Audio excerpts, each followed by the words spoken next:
Welcome back everybody to update number 59. In this update, I go back to 10 past product reviews in order and let you know what happened to the products when my review is over.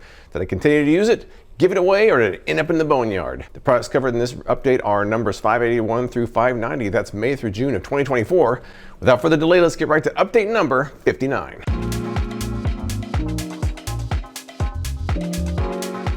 Number 581 was a collection of kitchen gadgets by request. Let's first flash back to the original review and see how that went. In this nondescript bag is the Burger Master. They say it's an 8-in-1 burger press and freezer container. All right, so here we go. I put about 2 pounds in there. I didn't make it perfect because I think the lid is gonna smooth that out. So this side has the arrow here, line up with the arrow here. So here we go. Just kind of press all these together. All right, it's all in there. Give it a good squish. Here we go. All right, 24 hours later, here we go. They're nicely frozen. Let's see if I can pop one out of these easily. Oh yeah, not bad. Oh, it popped out easily. I'm with the majority here. It popped out easily, and I'm gonna leave the rest of these in here. Super cubes, which I paid 20 bucks for. All right, here we go. I've got my super cubes here. I've got my Gotham steel pasta pot full of some nice yummy stew here. All right, there we go. It is full. All right, this is what we got. Let's take this off here. All right, there we go. They are nice and frozen. Popping it out. Now I've got my block of stew here. This is a bowl of stew. Let's take a look at this veggie ricer. I paid about 20 bucks for this. I'm just gonna dump my 1 cup of cauliflower in there. All right, now let's include the bottom here. All right, so here we go. Adding the top. I guess you have to just kind of just give it a turn, give it a twist. All right, here we go. All right. Oh, we got something. It's not done yet, but it's something. Is it rice consistency yet? I'm not really sure, but it's getting there.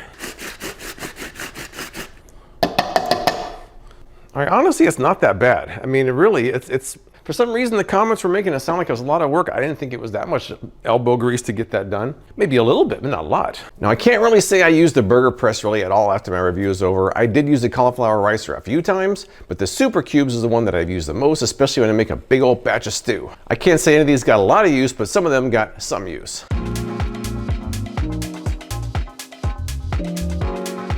Number 582 was the Arctic Air Ice Jet, which is the latest in a long line of Arctic Air ice products as seen on TV. Let's flash back to the original review and see how that went. Arctic Air Ice Jet, I paid 30 bucks for this on Amazon. It's also available in stores such as Walmart and Target. And now the claims are that it's a tabletop space cooler that can cool up to 4 hours and includes reusable chill packs that help keep the air cool. The chill packs are in here.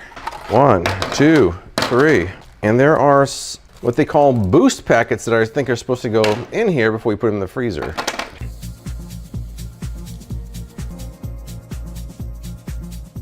All right, here they are, right out of the freezer, nice and frozen. Thermal imager showing the ice packs nice and very chilly. 1, 2, 3. So let's just turn this on real quick.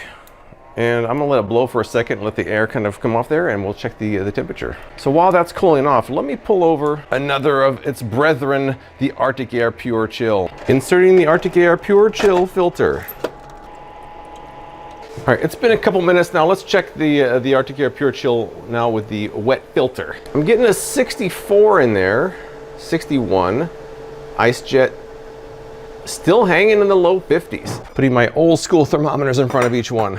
Taking a look in the thermal imager, it looks like the cooling area of the Arctic Air Pure Chill is wider and a little bit cooler too. So right now, I think the Arctic Air Pure Chill is winning this battle. Let's take a look at the thermometers now. The Arctic Air Pure Chill, it looks like it's just below 70. Star of the show, the Ice Jet, is over 70. It is not as cool. All right, so I've been trying to mess with the placement to make sure it's in fair test here. I've adjusted how close they are. I've adjusted the vents. No matter what I do, the Arctic Air Pure Chill seems to come in a couple of degrees colder than the Ice Jet. Not only that, but the fan is stronger too. So yeah, this one really wasn't as good as some of the previous evaporative coolers in that line of products. I didn't really continue to use it, and it ended up in the boneyard.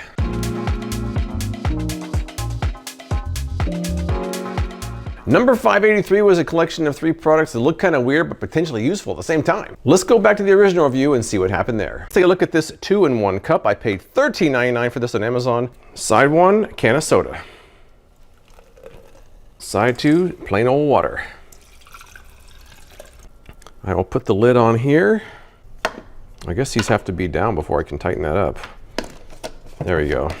Cap goes in the pocket and I'll drink some plain old fresh water. I don't know if I really understand the point of it, but if you ever need to carry 2 drinks with you and you don't want to have 2 different containers, you want 2 10-ounce portions, it's perfect. Here it says nuts flowy. You put the cap in, there's a lock position there.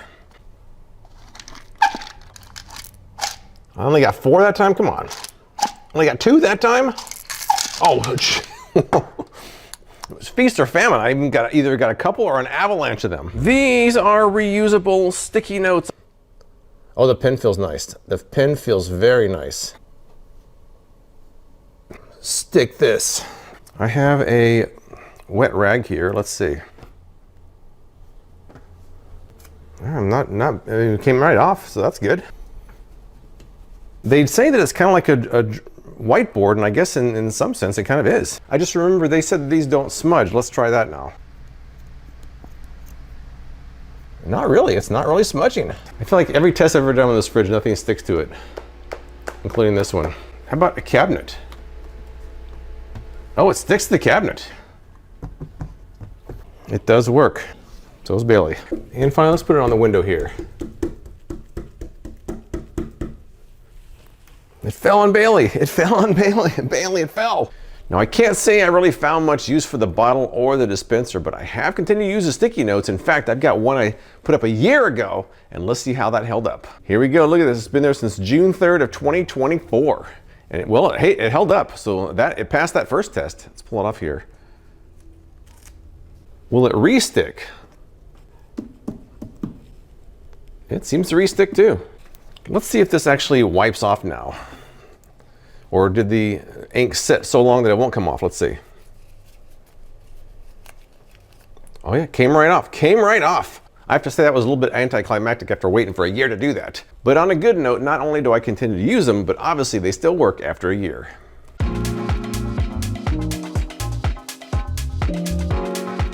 Number 584 was the rice robot. It can supposedly make rice with a touch of one button and keep it warm for several hours. Let's first flash back and see how my original review went. Let's take a look at the rice robot here. I paid 40 bucks for this on Amazon, where it's currently an Amazon's choice. It claims that it can cook rice perfectly without over or undercooking it. Cup number 1. Cup number 2. Cup number 3. Cup number 1 of water. Cup number 2. Cup number 3. Salt and oil. After adding all the ingredients, you stir it up. Close the lid. All right, it's on cook. All right, so it just switched from cook to warm, which means it's done. It took almost 29 minutes to do this, but now what I'm supposed to do is unplug it to turn it off. And their instructions to you say, after it's done, unplug the appliance and let it cool down slightly. Define slightly. All right, so it's been about 5 minutes. I guess that's slightly. I don't know what slightly means. Let's try it out now. Pushing the button. I mean, first impression looks pretty good. Let's stir this up a little bit. All right, well, that's weird you can't take this inner pot out. I find that very strange. Let's get some of this out of here and take a closer look. So that's what we've got. What do you guys think? Looking good? Let me see how this is texture-wise. Now, obviously, there's nothing on here. It's going to get a bit bland, but let's see how the texture is. That's the most important part. Good. That's perfect. That came out absolutely perfect. It's very good.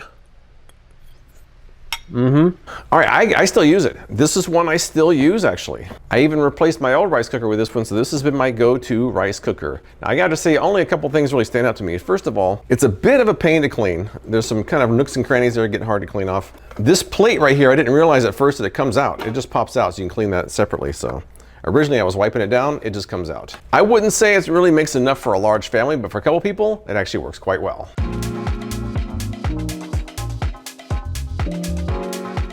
Number 585 was the Tiny TV 2, which was a 1-inch television screen that cost 60 bucks. Let's flash back to the original review and see what happened there. Let's take a look at the Tiny TV 2. Now the claims are that it's a working 1.14-inch screen. You can load up to 10 hours of your own video via USB and their conversion tool. All right, I've charged it up. I'm ready to try it out for the first time. Here we go.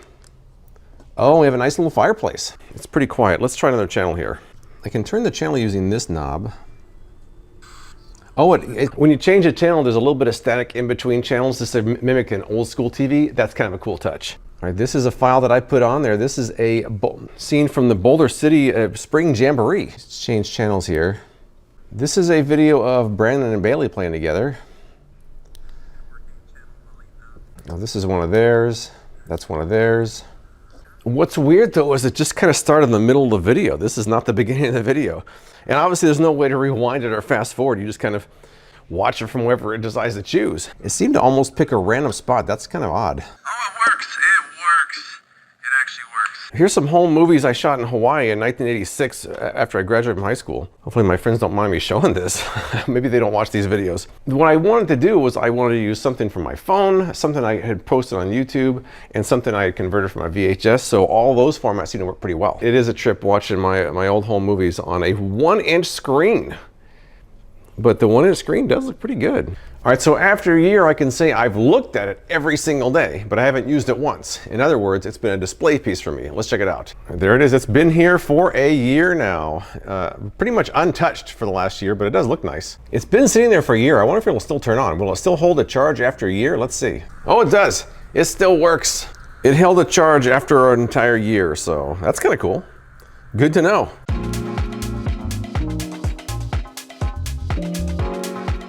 Number 586 was a collection of Tumbler accessories to level up your tumbler game. Let's first flash back and see how my original review went. This is a tumbler wallet, so you can keep your valuables stuck to the side of your drink. So I've got my cards on one side and my cash in this side pocket right there. Oh, most important thing, I got my keys. I'm just gonna kind of throw those in there.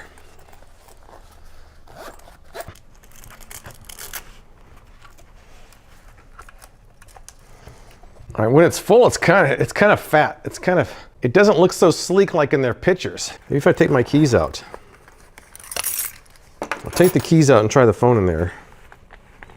Oh man, it's actually sliding down. I don't know about this, man. I don't know. I'm gonna do it though, but I don't know about it. It just feels so awkward. It feels, even the cup, it feels like it's gonna fall over. I don't know. Sold alongside that wallet is actually an anti-spill kit, mainly for Stanley cups. So step one, you're supposed to take the lid off here, take the straw out, rotate this to expose this opening, and this supposedly slips right in there. Oh, I did it, there it is. Next up, this cap is supposed to go right here. Put the straw back through, that's working pretty well. And then we have the straw cap that goes over the straw itself. Filling the Stanley cup. I mean, it's not leaking too much, not at all. One drop. And finally, this is an ice mold that creates a mold set that will fit into tapered tumblers. All right, this has been in the freezer for about 2 days now, so if it's not frozen, we have a bigger problem than just this mold.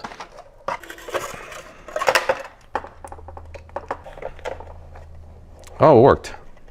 Oh, that's a nice big size ice cube there. It does take a little bit of elbow grease in here. My hands are getting frozen here. The big boy here. Oh, that one actually comes out easiest. And then large. Oh, well, we've got a bunch of ice in there. I mean, this thing is completely full of ice. That's actually kind of cool. The only one I really continued to use was this. And I have to say, I probably used it 100 times. Now, I didn't use it for a tumbler, but since I make iced tea every day, I figured I would just make some giant cubes for my iced tea with this. And I did continue to use it. It did, I meidn, on the good side, it did hold up. I mean, after a year of use, it still holds up pretty well. But the only thing is this lid, it kind of warped, and it never really held right, so it never really stayed on. I did like the big cubes it made, so I mean, it worked as far as that goes. Besides the lid, it actually worked quite well.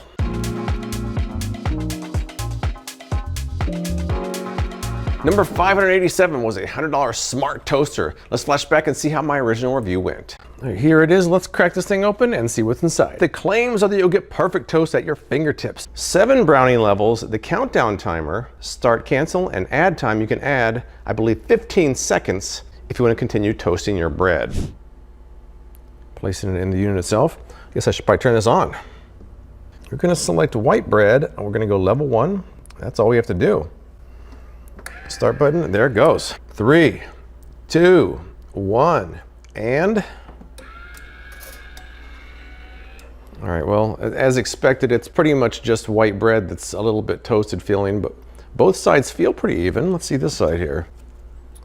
I've got a couple of frozen Eggos here. Now on the front they have a waffle setting, and they also have defrost, so I think I'm gonna try both of those. I'm gonna do waffle and defrost. Level 4, placing the Eggos in there, and start. Looks like 2.5 minutes for my defrosted waffles, so we shall see about that. And let's take a peek here. Seems pretty well done. This is level 4, mind you. They seem to be cooked all the way through. A little bit soft on that one edge right there. Can I take a temperature inside of a waffle? Let's see. Oh, nicely cooked, I guess. Are there any cold spots? Let's see. Perfect. Pretty good. Now the good news is that I continued to use this for about 6 straight months and it never broke, unlike my first smart toaster. Eventually I kind of decided that I just prefer levers and knobs and buttons over a touch screen, but I gave it away to my niece and she continues to use it, and she said as of this morning, it still works great.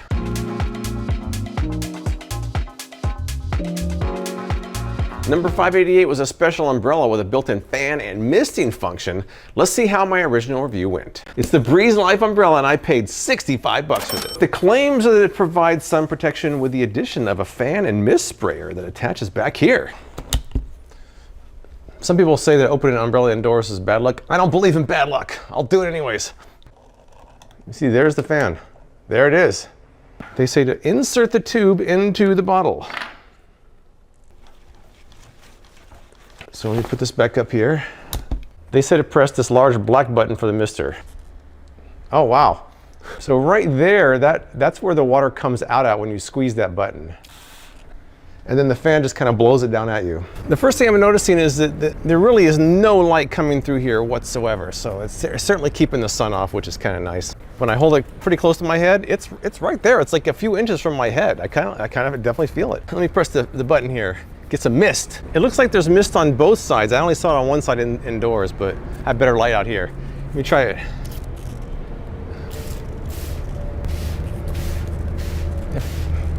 Oh yeah, I'm getting wet. I'm actually getting wet. I kind of wish it was automatic. I have to keep squeezing it, my hand's gonna get tired. But it does feel nice. But some of the drops are kind of big. It's like getting my shirt wet.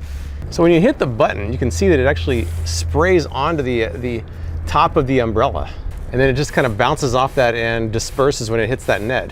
That's kind of how I'm seeing it. Well, the good news is that I have continued to use it, and it does work well, and it's very well made. I've used it not only on hot days, but also rainy days as well. It's a very good umbrella. The bad news, if you want to call it that, is I never really used the fan or the misting functions. The fan's kind of weak. The misting function is kind of a pain to have to squeeze it over and over again. You also have to make sure this is filled up. You have to make sure your batteries aren't dead. So I didn't want to mess with that. I just use it as an umbrella, which means I paid extra for features I don't really use. So I would say it's a very good umbrella, but there are features there that I don't think everyone will find useful.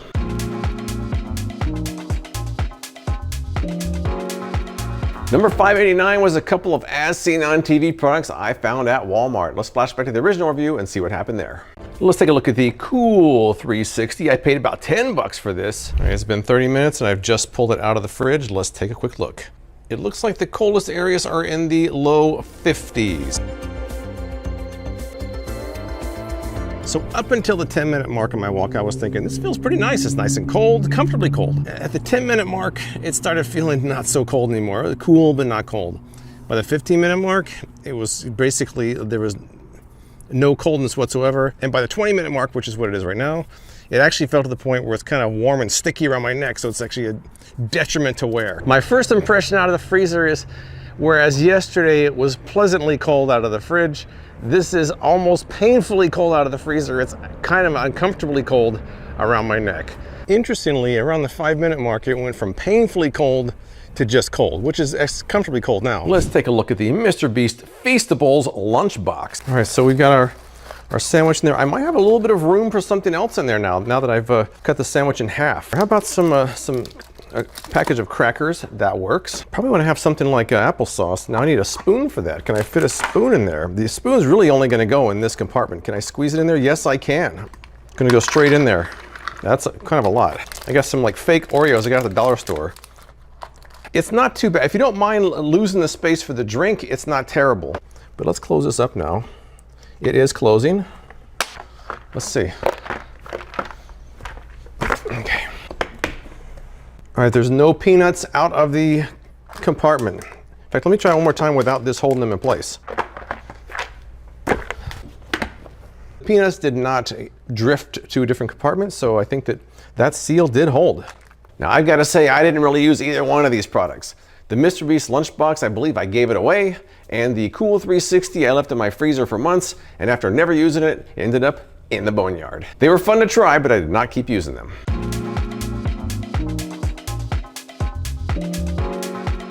Number 590 was a collection of Dreamfarm kitchen gadgets. Let's flash back to the original view and see what happened there. This is the Fledge cutting the watermelon. It's so small that it barely holds this relatively small piece of watermelon.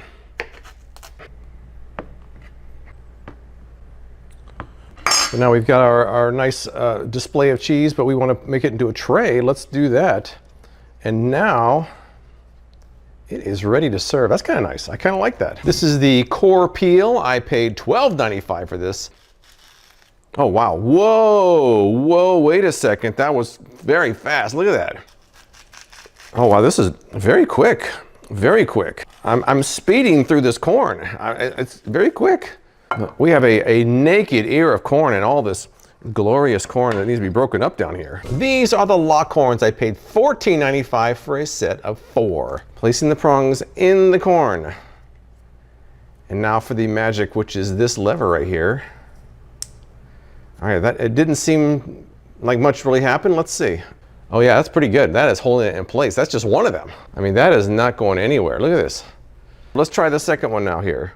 Time to lock and load. There we go. That corn is not going anywhere. I can't even pull it out. It's so locked into place. This is the Eggler. I paid $12.95 for this. Hiya! We have a crack. Now we're supposed to stick this paddle under this crack. And then go long ways. And let me see. All right, well, it's not perfect. It took a little bit off there, but honestly, that's not too bad. That was not bad at all, really. But that's only half of what the Eggler can do. It can do one more thing. Pull this off here, and then you actually can have an egg slicer. So let's put one of these on here and see what happens. Press the stainless steel wires across the egg. And pretty good egg slices. All right, so I occasionally use the Fledge, and it's held up pretty well. It's just the only problem is it's so small. So I can really only use it when I need a very small cutting board. On the other hand, the lock horns I use every time I have corn on the cob. These are certainly an upgrade to traditional corn on the cob holders. I'm a big fan of Dreamfarm, and I love testing out their products, even if I don't use all of them over time. Well, that's it as far as this update goes. There's a lot of hit and misses in this bunch. Now, if I look back at what I used the most over the last year, it'd probably be this, because I made ice cubes regularly with this. It's not perfect, but I did use it a lot. But that's all I got. I'll be back in about another month with my next update video. I appreciate you watching, and I'll see you next time.